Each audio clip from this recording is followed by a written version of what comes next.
Okay, hai. Untuk differentiation exponential punya function, ini formula dia. Dx, kalau kita nak differentiate A kuasa X, kita kena darab dengan ln A.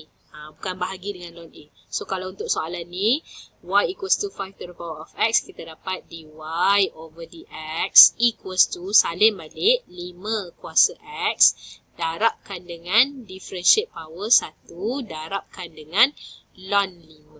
Ini baru betul. So, jawapan kita 5 to the power of X times ln 5. Okay, for question B pun sama.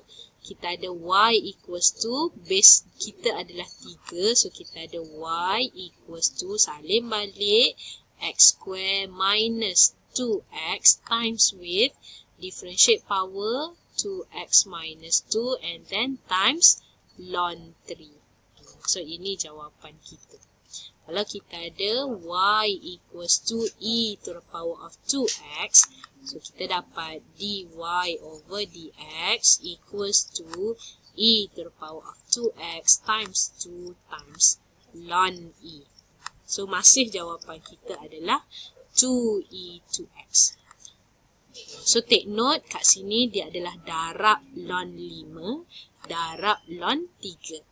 So, itu sahaja. Thank you. Assalamualaikum.